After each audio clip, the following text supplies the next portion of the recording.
Bismillahirrahmanirrahim. Assalamualaikum warahmatullahi wabarakatuh.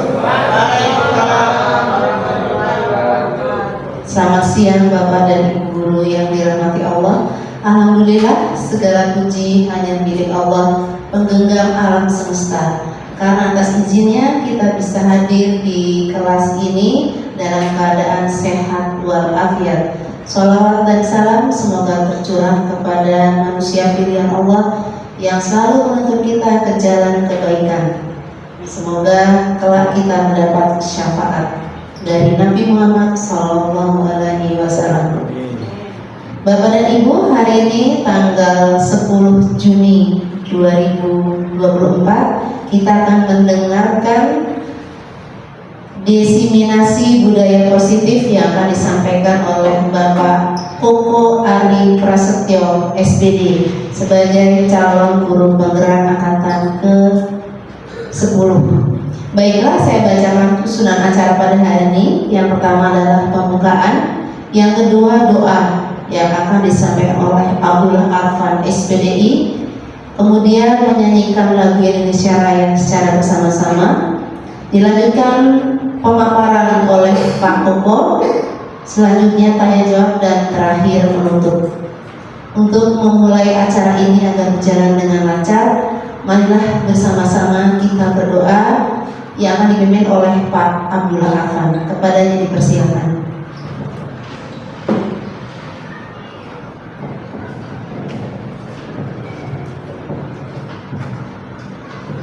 Assalamualaikum warahmatullahi wabarakatuh. Yang dihormati Bapak Khusus ya, Bapak Koko, calon guru penggerak angkatan 10 beserta Bapak Ibu guru.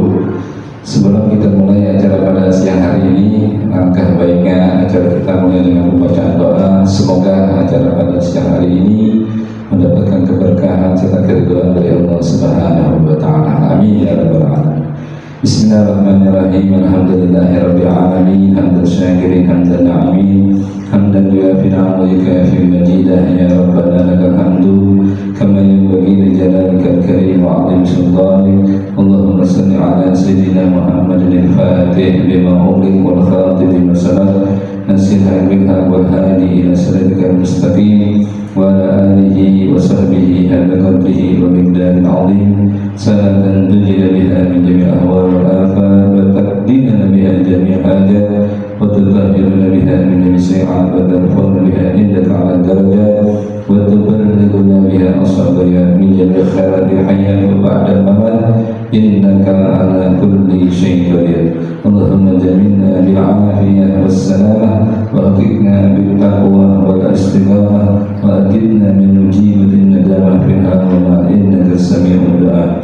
Rabbana zalamna anfusana wa in lam taghfir lana wa tarhamna khasirin wa tub 'alaina innaka antat tawwabur rahim. Rabbana atina fid dunya hasanah wa fil akhirati hasanah wa qina adzabannar. Wa sallallahu ala sayyidina Muhammadin nabiyil ummi wa ala alihi wa sahbihi wasallam bi qawli subhana rabbika rabbil izzati 'amma yasifun wassalamun alal mursalin walhamdulillahi rabbil alamin. Billahi taufiq wa hidayah wa ridha wa inayah. Assalamualaikum warahmatullahi wabarakatuh. Ya, terima kasih Pak Arfan. Semoga doa yang dipanjatkan menjadikan acara ini bisa berjalan dengan lancar. Baiklah Bapak Ibu yang saya hormati, acara selanjutnya menyanyikan lagu Indonesia Raya. Kepada Bapak dan Ibu dipersilakan untuk berdiri.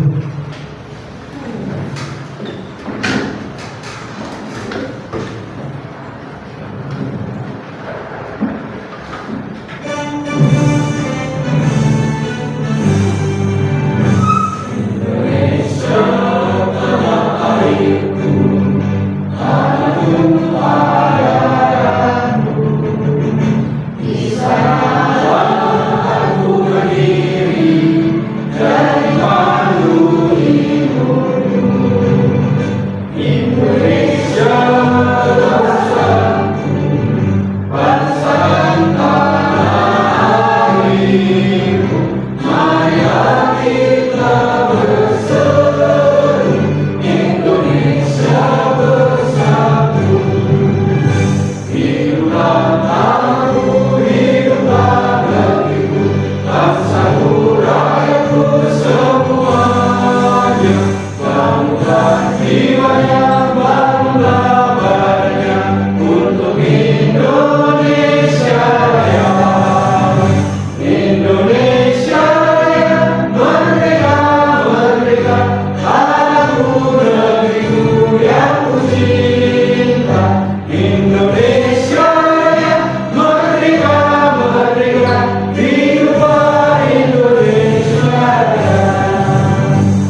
Terima kasih, Bapak dan Ibu dipersilakan untuk duduk kembali. Baiklah Bapak dan Ibu, acara selanjutnya adalah paparan yang akan disampaikan oleh Pak Koko Adi Prasetyo. Kepada Pak Koko yang akan menyampaikan diseminasi budaya positif, dipersilakan.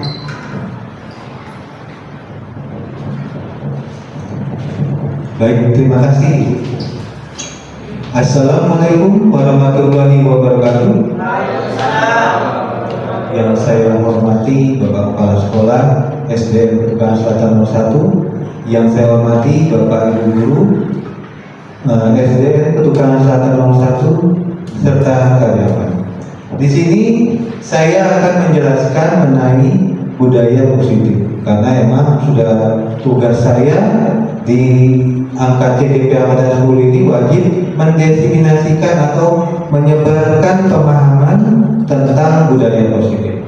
Baik, itu langsung agenda pembahasan budaya positif tadi sudah disampaikan oleh Ibu Iin pembukaan, terus kemudian berbagi pengalaman dan pengetahuan budaya positif, kesimpulan dan refleksi kegiatan, dan terakhir penutup.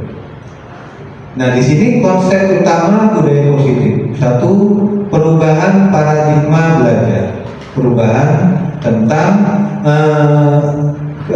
kegiatan-kegiatan dan pembelajaran yang harus dilakukan guru pada setiap tahunnya. Karena kita ketahui makin tahun perubahan zaman semakin berubah.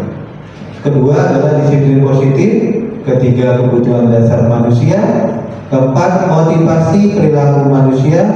Kelima, posisi kontrol restitusi. Keenam, keyakinan kelas. Dan ketujuh itu maksudnya adalah segitiga restitusi. Nah, ini perubahan paradigma belajar. Pembelajaran dengan paradigma baru merupakan pembelajaran yang dirancang berdasarkan prinsip pembelajaran atau berdiferensiasi sehingga peserta didik dapat belajar sesuai kebutuhannya berdasarkan tahap perkembangan sesuai teori psikologi modern atau perkembangan murid untuk mewujudkan profil pelajar Pancasila. Di sini artinya psikologi pembelajaran itu melihat bahwa anak itu mempunyai sikap dan perilaku serta perkembangan yang berbeda-beda. Jadi perlunya kita memahami tentang pembelajaran. Kemudian konsepsi tentang kontrol menurut Dr. William Glasser, ilusi guru mengontrol murid, ilusi bahwa semua penguatan positif, efektif dan bermanfaat. Ketiga, ilusi bahwa kritik dan membuat orang merasa bersalah dapat menguatkan karakter.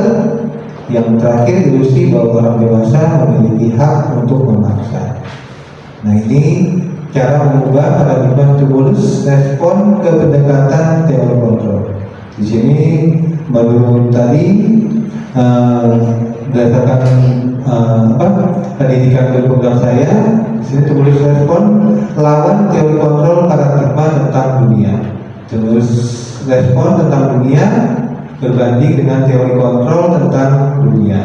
Realitas atau kebutuhan kita sama, tetapi perbandingannya adalah realitas atau kebutuhan kita berbeda. Kita tahu bahwa setiap anak itu mempunyai masing-masing kebutuhan, mempunyai masing-masing perkembangan pemikiran serta perilaku. Jadi di sini ada teori kontrol dan stimulus yang berbeda. Kedua, semua orang melihat hal yang sama. Yang teori kontrolnya, setiap orang memiliki gambaran yang berbeda. Terus yang ketiga, kita mencoba mengubah orang agar berpandangan sama dengan kita. Sedangkan teori kontrolnya, kita berusaha memahami pandangan orang lain tentang dunia. Kemudian stimulus yang selanjutnya, perilaku buruk dilihat sebagai suatu kesalahan. Teori kontrolnya, semua perilaku memiliki tujuan. Selanjutnya, orang lain bisa mengontrol saya. Teori kontrolnya, hanya Anda yang bisa mengontrol diri Anda. Saya bisa mengontrol orang lain. Perbandingannya atau lawannya adalah Anda tidak bisa mengontrol orang lain. Pemaksaan Anda pada saat bujukan gagal lawannya adalah kolaborasi dan konsensus menciptakan pilihan-pilihan baru.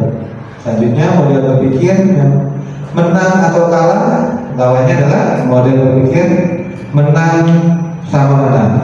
Selanjutnya, nah di sini disiplin positif. Mungkin kita sudah tahu mengenai disiplin positif yang sudah diterapkan di sekolah kita, seperti kebiasaan kita menyambut murid pada saat jam datang.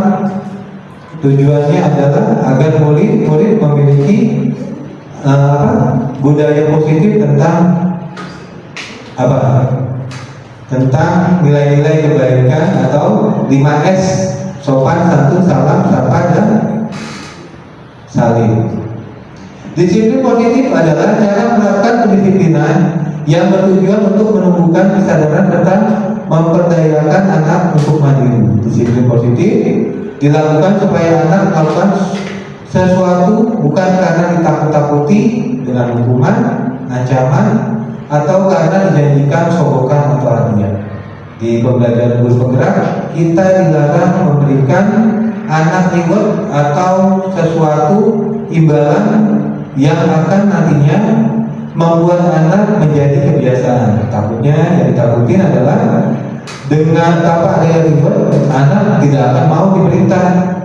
Tapi kalau kita dikasih reward, anak mulai bergerak. Nah itu nantinya timbulnya kebiasaan. Jadi di pendidikan saya itu dijelaskan bahwa memberikan reward itu boleh-boleh saja, tapi jangan selalu sering, karena nanti akan menimbulkan kebiasaan atau perilaku dari anak yang istilahnya terlalu pengen sesuatu hadiah.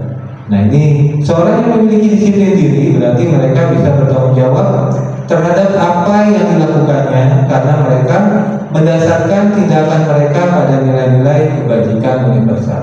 Kebajikan universal artinya kebajikan yang menyeluruh bagi semua orang.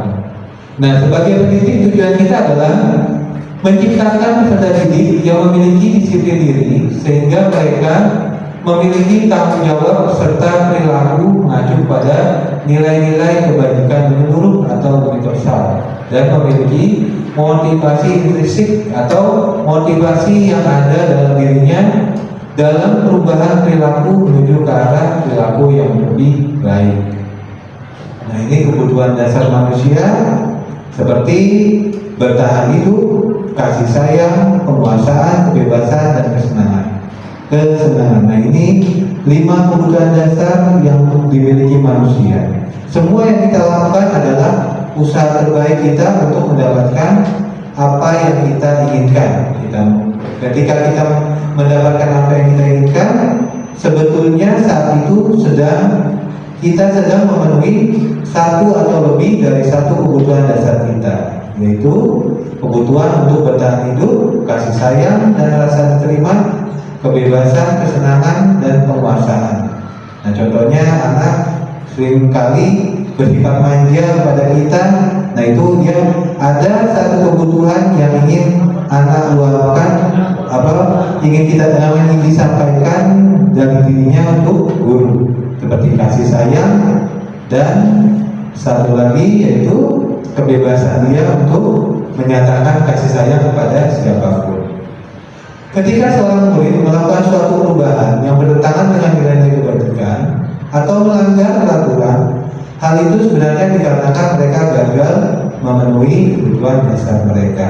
Contohnya pada anak yang sering melakukan kesalahan karena kurang diperhatikan oleh guru, kurang ada pendekatan dari guru, kemudian anak itu terus melakukan kesalahan dan dianggap kita adalah suatu kegagalan. Nah ini kebutuhan dasar manusia, bertahan hidup. Nah ini contohnya adalah kebutuhan akan makanan, air, tempat tinggal, pakaian, dan keamanan. Kasih sayang dan rasa diterima, contohnya rasa diterima, diperhatikan, berbagi, kerjasama dalam kelompok. Kebebasan, mandiri, menentukan pilihan, mencoba hal baru, mengendalikan sendiri arah dirinya. Kesenangan, bermain, bercanda, gembira, bahagia, atau tertawa. Penguasaan, di sini berarti anak itu perlu harga diri, keinginan untuk dihargai, didengar, memimpin, dan berprestasi. Nah, ini adalah motivasi perilaku manusia. Untuk menghindari ketidaknyamanan atau hukuman, biasanya motivasi perilaku atau dorongan dari diri siswa bahwa dia merasa tidak nyaman atau akan terkena hukuman, biasanya dia akan menghindar. Nah, untuk menghindarnya dia mungkin mencari alasan bahwa dirinya tidak melakukan atau tidak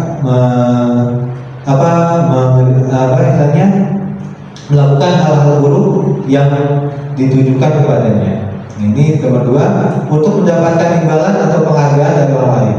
Biasanya dorongan orang yang melakukan sesuatu karena mendapat imbalan atau penghargaan dari orang lain. Nah, selanjutnya adalah motivasi atau dorongan dari perilaku seseorang adalah untuk menjadikan orang yang mereka inginkan dan menghargai diri sendiri dengan nilai-nilai yang mereka percayai. Ya, lanjut Pak Yusuf. Nah, selanjutnya adalah apa itu hukuman, konsekuensi, dan restitusi. Ayo Pak Yusuf, lanjut. Nah, ini hukuman. Hukuman merupakan salah satu cara atau tindakan yang dilakukan para pendidik terhadap peserta didik. Ini contohnya para pendidik ya, karena kita sekarang ada di dunia pendidikan. Jadi saya ambilkan contoh mengenai pendidikan.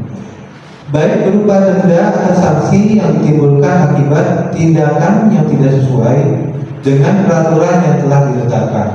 Biasanya hukuman yang diberikan bisa berupa fisik maupun psikis. Fisik itu berupa pukulan, geweran. Psikis itu bisa ucapan yang menyakitkan.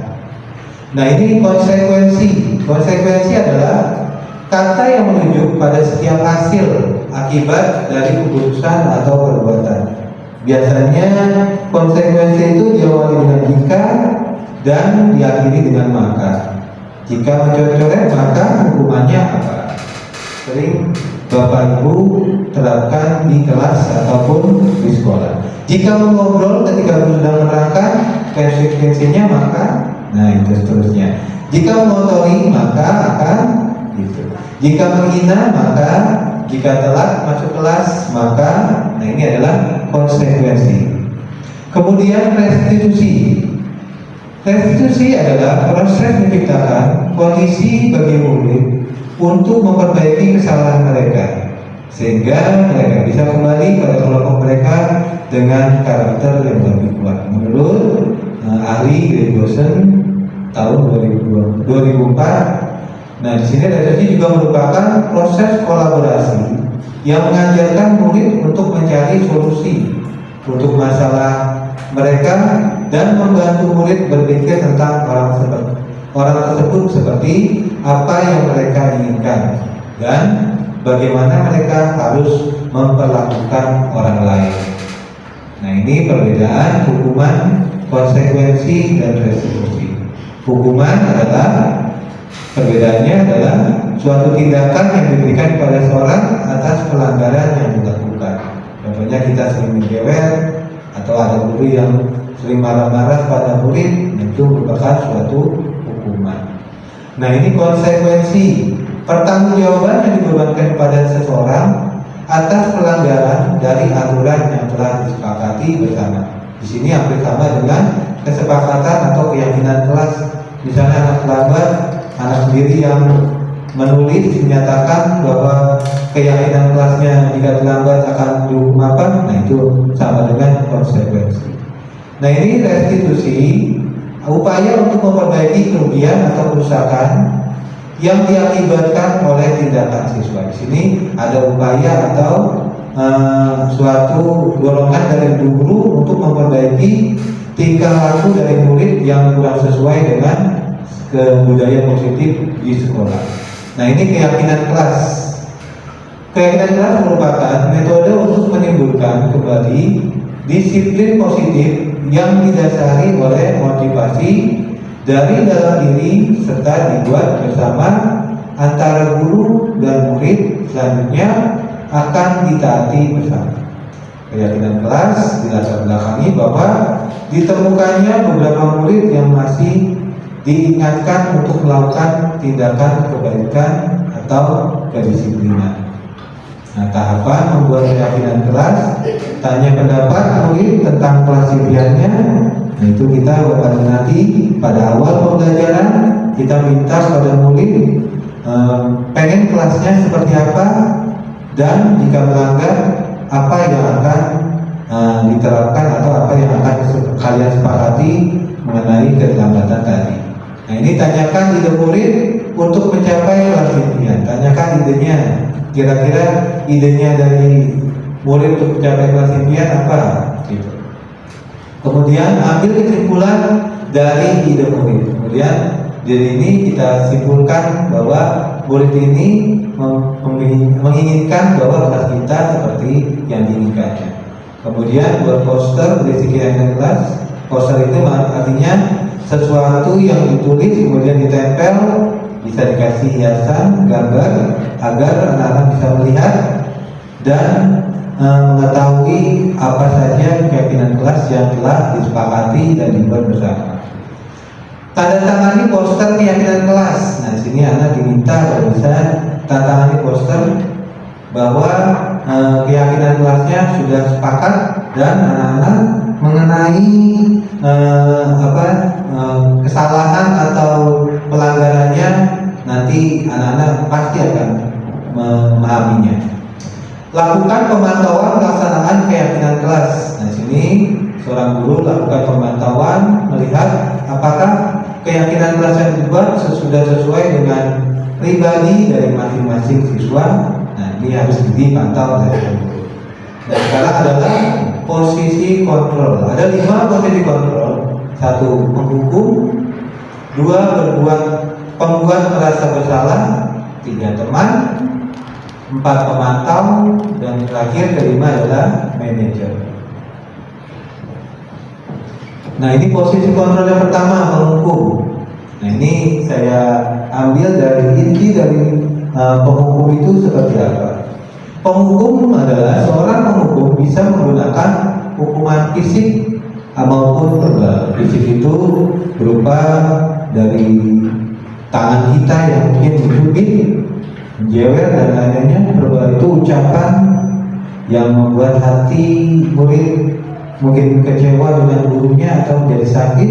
Nah, ini orang-orang yang menjalankan posisi penghukum senantiasa mengatakan bahwa sekolah memerlukan sistem atau alat yang dapat lebih menekankan murid-murid lebih dalam lagi. Nah, ini kalau hukuman berarti misalnya melanggar langsung dihukum. Misalnya hormat pada bendera, dihukum lari, dihukum membersihkan. Nah, itu tidak diperbolehkan dalam dunia pendidikan. Nah, ini kata-katanya adalah patuhi aturan saya atau awas. Nah, ini adalah suatu ancaman. Kamu selalu saja salah. Nah, ini berarti melulu murid tanpa ada alasan yang jelas. Langsung memfitnah murid karena kita tidak tahu kebutuhannya, kebutuhan dasarnya apa, melakukan misalnya jaga kita adalah salah. Nah, ini selalu yang terakhir selesai. Nah, ini kalau saat mengerjakannya, kadang ada guru yang marah-marah pada murid, muridnya belum mengerjakan sampai selesai, tiba-tiba setelah waktunya sudah mengerjakan, sudah selesai, maksud saya, langsung dimarahi. Nah, guru seperti ini senantiasa percaya hanya ada satu cara agar pembelajarannya bisa berhasil, yaitu dengan cara dia. Di sini berarti dia bersifat otoriter bahwa dirinya yang paling benar. Nah, ini posisi kontrol yang kedua adalah pembuat merasa bersalah. Pada posisi ini biasanya guru akan bersuara lebih lembut. Pembuat rasa bersalah akan menggunakan ketinggian yang membuat orang lain merasa tidak nyaman, bersalah atau rendah diri. Kata biasanya pada pembuat merasa bersalah ini dengan ucapan yang selalu menyakitkan ke murid. Beda dengan hukuman. Hukuman itu paling banyak adalah fisik. Nah, ini contohnya adalah ibu sangat kecewa sekali dengan kamu. Berapa kali bapak harus memberitahu kamu ya. Gimana coba kalau orang tua kamu tahu kamu berbuat begini? Nah, itu pasti anak akan tidak bisa menjawab karena begitu tajamnya ucapan dari seorang guru membuat murid bingung mau ucap seperti apa gitu. Jadi di sini berarti pada posisi adalah membuat merasa bersalah pada murid. Murid akan memiliki penilaian diri yang buruk tentang diri mereka. Nah ini dengan dituduh seperti itu, murid akan merasa, aduh saya bersalah, aduh guru saya marah lagi, dan seterusnya, sehingga ada di hatinya rasa kekecewaan tadi, ada rasa di dalam hatinya rasa bersalah yang mungkin tidak mau guru tersebut menerima atau murid ingin menjelaskan sesuatu tapi guru itu belum mau mendengarkannya. Nah ini murid merasa tidak berharga dan telah mengecewakan orang-orang yang disayanginya. Nah ini adalah posisi kontrol yang kedua. Sekarang posisi kontrol yang ketiga, guru di posisi ini tidak akan menyakiti murid.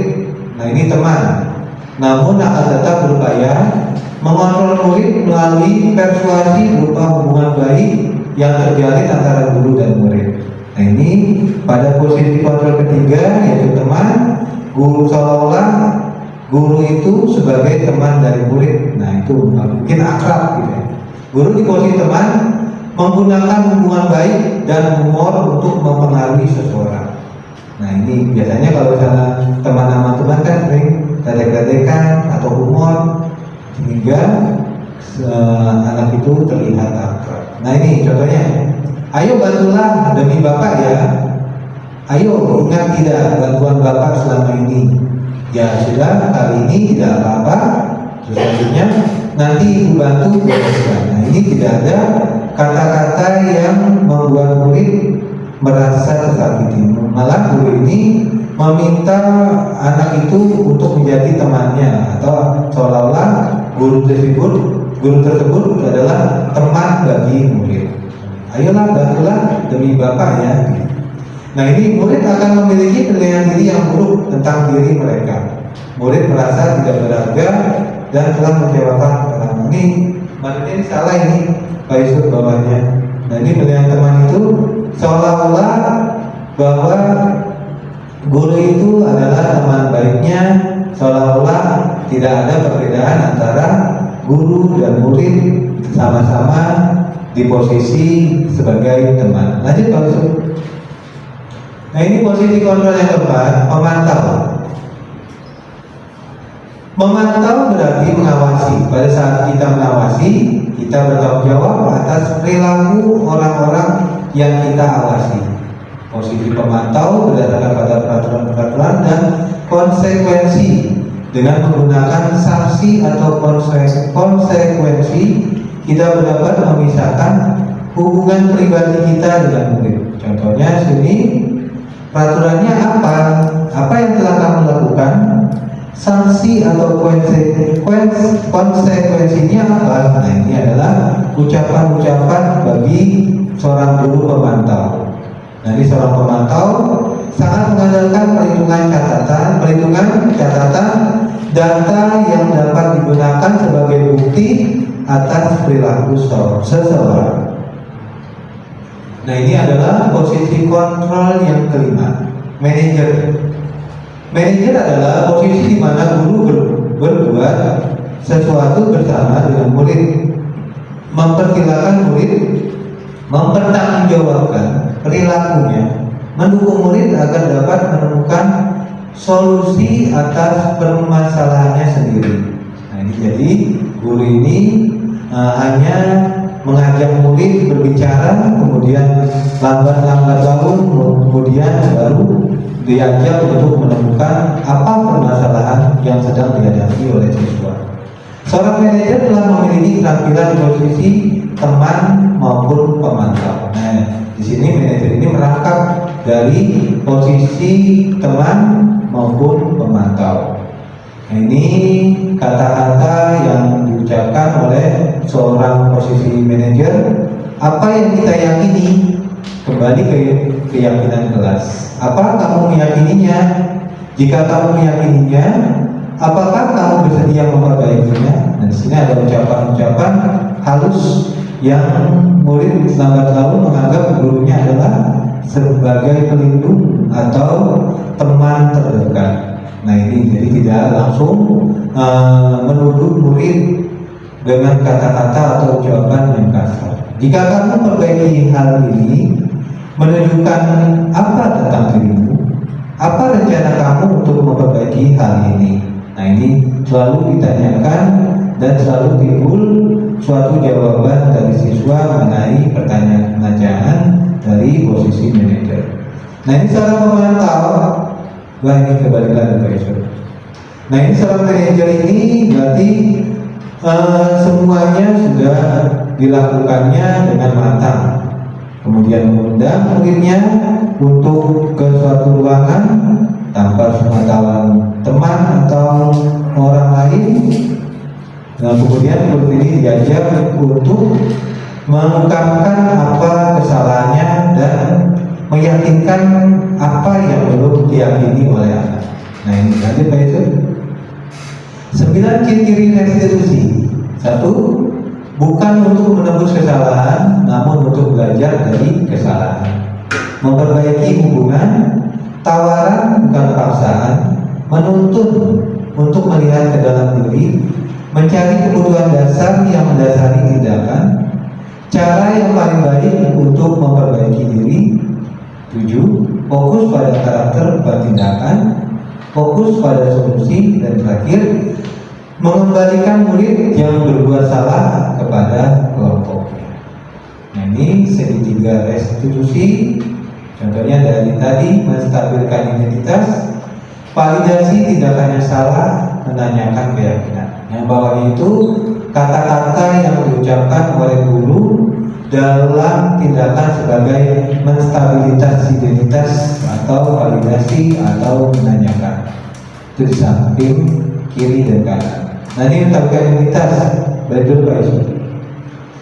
Nah ini orang yang berada di posisi ini biasanya dia berkata setiap orang pasti pernah melakukan kesalahan.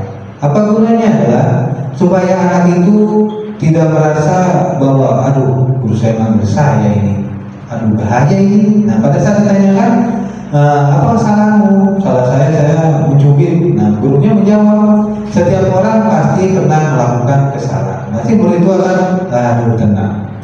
Nanti kamu bukan satu-satunya yang pernah melakukan ini. Nah ini guru, pertanyaan dari guru. Nah ini validasi tindakan yang salah. Gurunya sini mengucapkan kamu tentu punya alasan mengapa melakukan itu. Nah ini dimenanyakan kesalahan dari anak.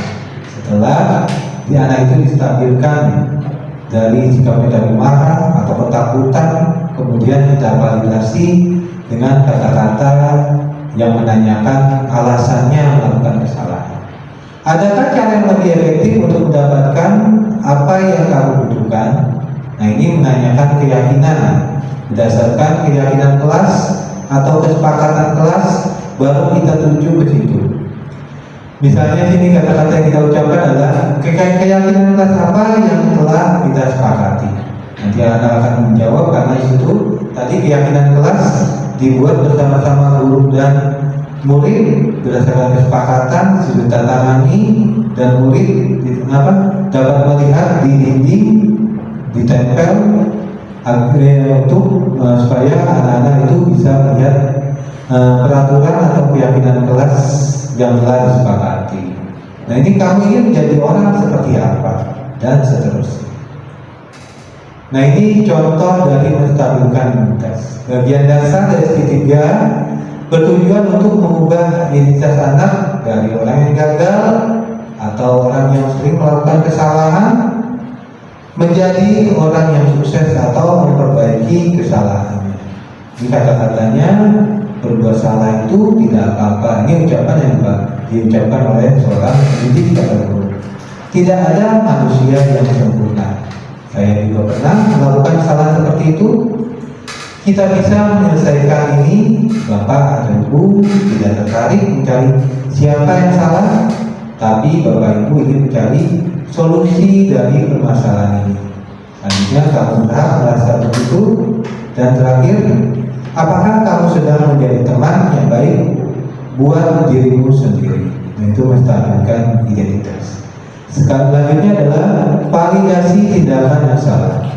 Guru menyuruh anak untuk menghentikan sikap yang tidak baik, bertentangan dengan aturan yang ada, dan memahami alasan dibalik tindakan murid tersebut melakukan hal-hal yang kita anggap salah atau menurut kesepakatan atau peraturan sekolah salah.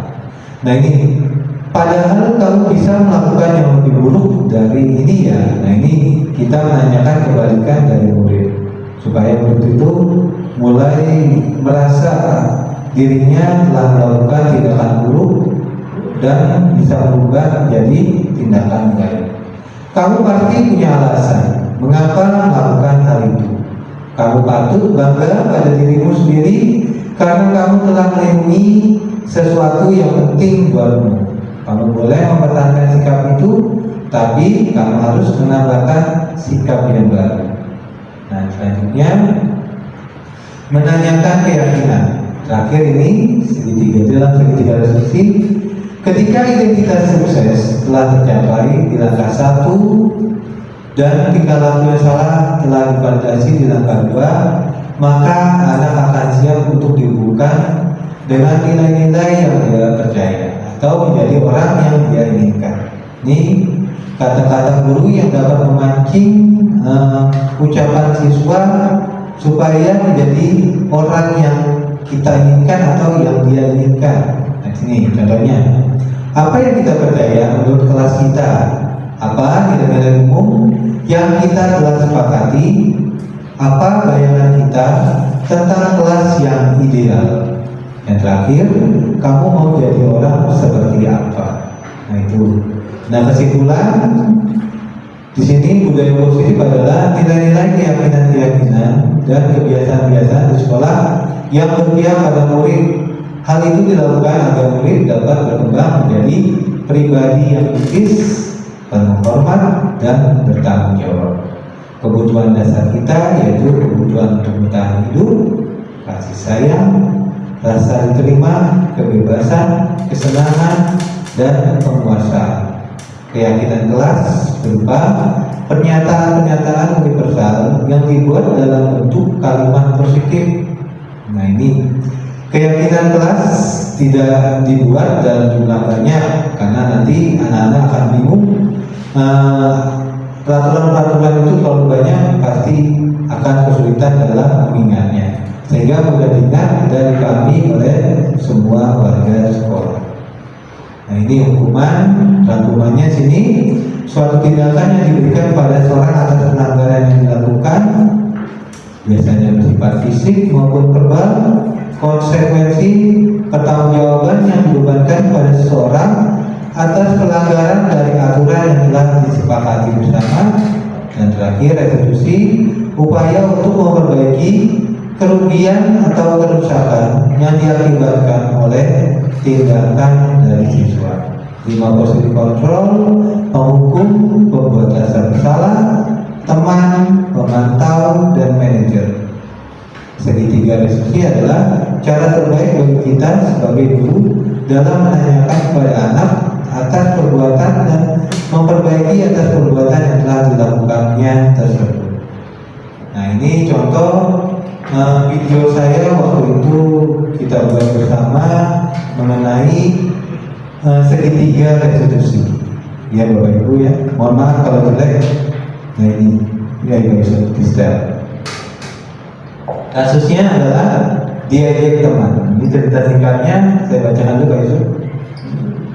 Cerita singkat kasus ini adalah guru memanggil Pina untuk ke ruang guru untuk meminta keterangan pada Pina atas kasus-kasus yang terjadi mengenai Pina marah-marah kepada temannya si Heri. Nah, ini adalah dialog-dialognya yang saya bikin, kemudian saya terapkan dalam bentuk suatu video. Silakan Pak Yusuf.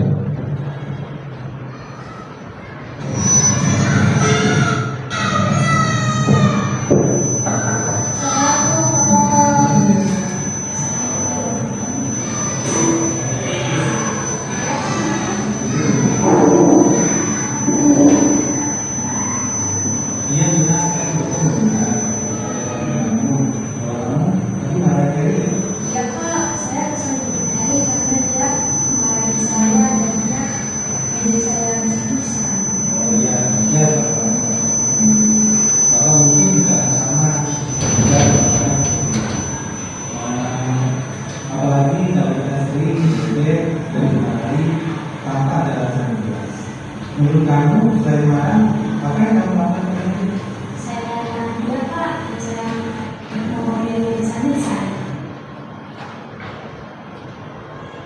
Lanjut Pak.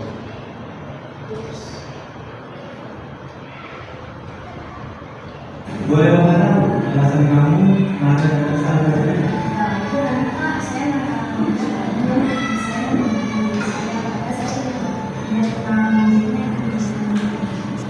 Bapak mungkin kita lebih nah saya coba kita pikirkan. Apakah di dalamnya sesuai dengan keyakinan kelas dan kita bersama tetap itu?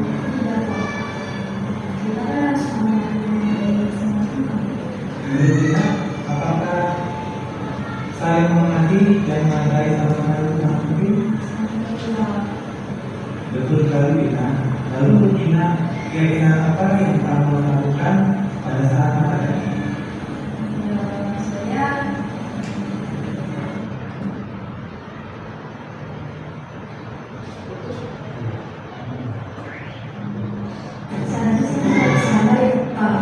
Bina, kamu menurut Bina. Lalu apakah kamu bersedia memperbaiki masalah itu? Nah, sekarang Bina sudah mengerti mengenai keyakinan kelas yang telah kita sepakati. Ini saya berdoa untuk menjelaskan kepada Bapak mengenai alasannya sering menjadikan. Sekarang Bina dari kelas dan ada waktunya untuk belajar bersama lagi. Dia dengan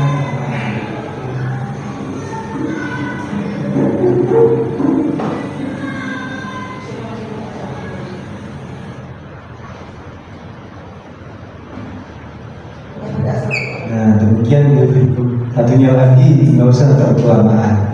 Nah ini sekarang apakah Bapak Ibu sudah memahami tentang pemaparan saya ini atau adakah pertanyaan sebelum nanti kita mengerjakan beberapa kasus mengenai segitiga restitusi dan vertikal? Ayo siapa? Tadi Pak Koko yang dialog tadi itu ya antara saya dengan Pak Koko. Pak Koko sebetulnya seharusnya ini jangan ada kata-kata yang maksudnya harus apa ya? Harus fokus dulu dalam kata dia itu kayaknya agak enggak semua kita bisa. Iya waktu itu memang saya agak grogi karena baru pertama gitu. Iya. Biar Bapak Ibu masuk aja, terima kasih. Iya. Makasih Bapak Ibu. Selanjutnya, ayo Pak, silakan Bu saya. Ya, terima kasih atas kesempatannya Pak Koko. Tadi dari pemaparannya Pak Koko sudah sampaikan tentang keyakinan kelas. Nah, yang pernah saya jalani itu tentang keyakinan kelas.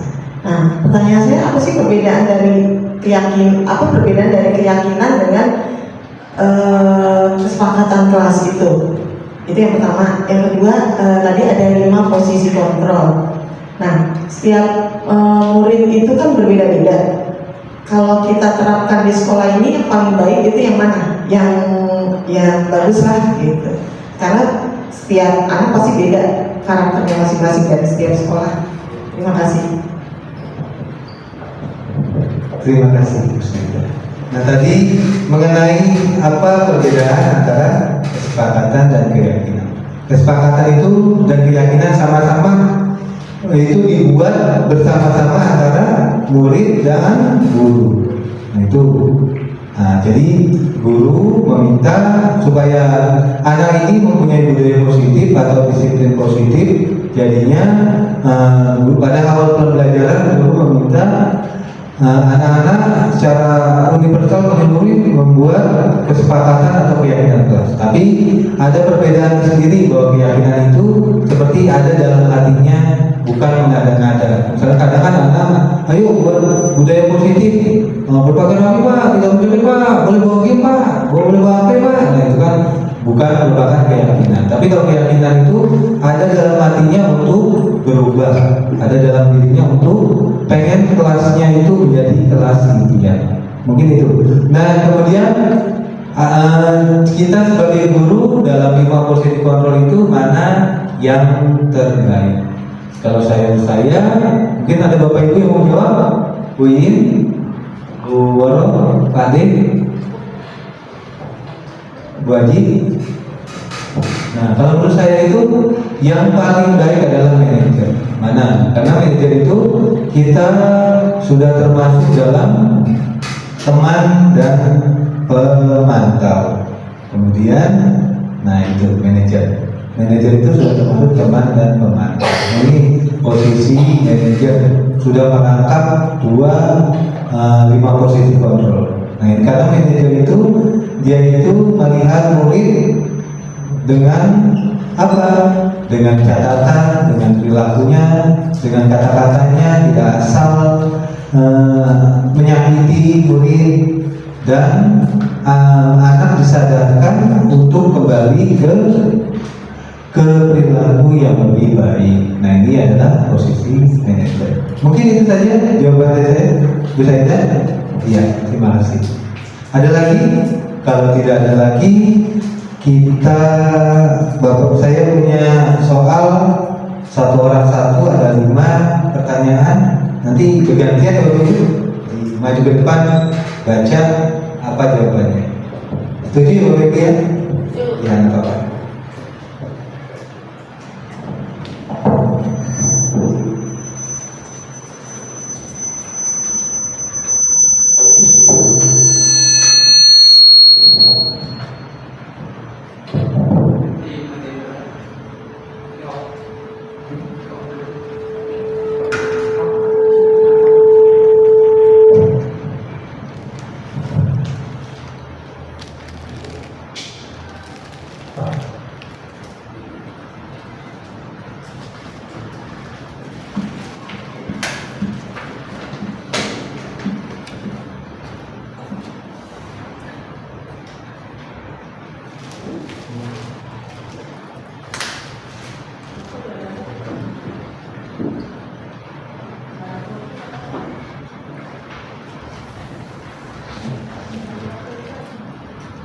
Dibaca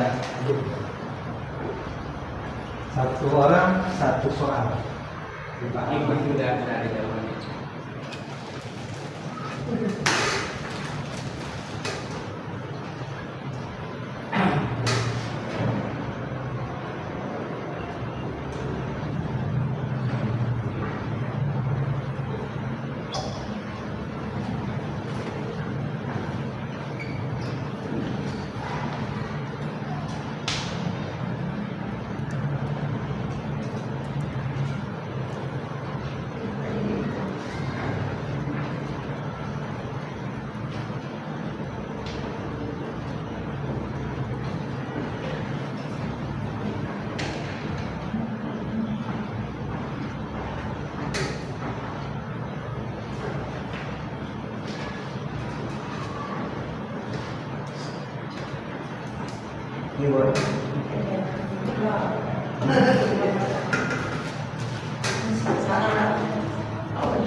Beda-beda.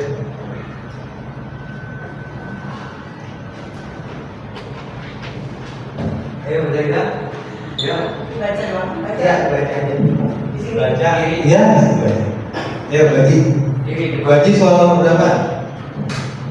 Saya soal nomor 1. Yeti masuk ke ruang Bu Susi dengan muka bersungut-sungut. Dia tampak kesal sekali dan terlihat menahan amarah. Ibu Susi mencoba menghampirinya. Ada apa Yeti?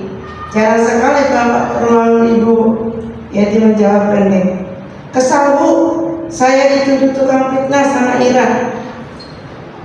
Ya, saya balikin ngatain dia dong. Ibu Susi terdiam sejenak. Bila Ibu Suci berada di posisi kontrol manajer, apa yang akan dikatakan oleh Ibu Susi selanjutnya? Ini dua pertanyaan berikut. Satu, kenapa bisa seperti itu? Apa sebabnya?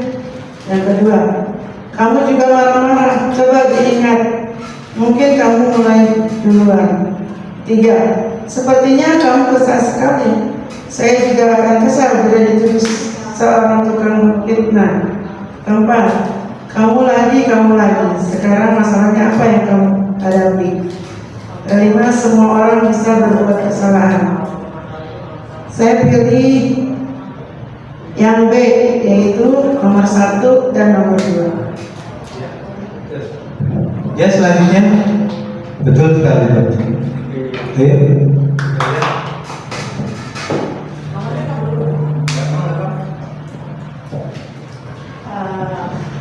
Baiklah, saya akan membacakan pertanyaannya. Pada saat guru berada di posisi control manager, guru melakukan dialog segitiga restitusi yang terdiri dari 3 sisi, yaitu A. Menanyakan apa yang sedang dipikirkan, menanyakan identitas pelanggar, dan validasi tindakan yang salah. B. Menyatakan bahwa semua orang membuat kesalahan, menyatakan tindakannya yang salah, dan memberi pujian. C. Menstabilkan identitas, validasi tindakan yang salah, dan menanyakan keyakinan. C. Menanyakan keyakinan, mengidentifikasi kesalahannya, dan menanyakan penyebab dari perbuatannya. Menurut saya jawabannya C. Menstabilkan identitas, validasi tindakan yang salah, dan menanyakan keyakinannya. Ya, betul. Ayo, satu lagi. Bu Woro, satu lagi. Mana? Bu Ayu mau? Satu lagi. Terima kasih untuk Pak Toto. Saya akan membacakan soal nomor 2. Hasan dan Radit saling melempar makanan pada saat jam makan siang. Pada saat Radit akan balik melempar kulit pisang ke Pak Hasan, kulit pisang tersebut mengenai kepala Pak Yono yang sedang melintas di area kantin. Pak Yono menegur keduanya dan meminta mereka untuk menghadap kepala sekolah Ibu Tini. Ibu Tini langsung melihat buku tata tertib sekolah dan membacakan peraturan dan konsekuensi yang berlaku. Akibat perbuatan mereka, Hasan dan Radit diminta untuk tinggal 20 menit sesudah jam pulang sekolah di ruang detensi dan mengerjakan pekerjaan rumah yang disupervisi oleh guru piket. Dari kasus Hasan dan Radit, tindakan yang dilakukan Bu Tini adalah posisi kontrol titik-titik karena titik-titik. Nah, ini jawabannya adalah bagi saya pemantau, ya, karena Ibu Tini meninjau buku tata tertib atau peraturan yang berlaku dan memberikan konsekuensi yang berlaku disepakati di sekolah tersebut. Terima kasih. Ya, betul sekali jawaban dari ketiga peserta, Bu Haji Neneng, Bu Saidah, dan Bu Siti Rahayu. Nah, mungkin ada pertanyaan lagi dari Bapak Ibu sebelum saya tutup karena waktunya sudah mau pulang. Mungkin Ibu siap-siap untuk menyiapkan diri pulang. Kalau tidak ada, saya tutup. Saya ucapkan terima kasih sekali lagi atas kesediaan Bapak dan Ibu meluangkan waktunya untuk melihat pemaparan saya ini, untuk mendengarkan penjelasan saya mengenai budaya positif. Sekali lagi saya mohon maaf jika ada kata-kata atau ucapan saya yang salah, dan saya akhiri. Assalamualaikum warahmatullahi wabarakatuh. Selanjutnya saya silakan ke MC.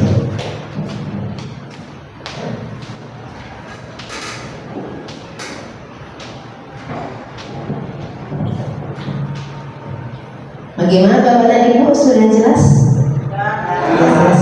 Terima kasih Pak Koko yang telah memaparkan tentang diseminasi budaya positif di sekolah. Semoga dengan adanya budaya positif kita bisa membentuk karakter anak menjadi anak-anak yang baik, anak-anak yang hebat di kemudian hari. Demikian hari ini kita telah sama-sama mendengarkan pemaparan dari Pak Koko. Terima kasih atas segala kehadiran Bapak dan Ibu. Mari kita tutup dengan membaca Alhamdulillah. Terima kasih. Wassalamualaikum warahmatullahi wabarakatuh.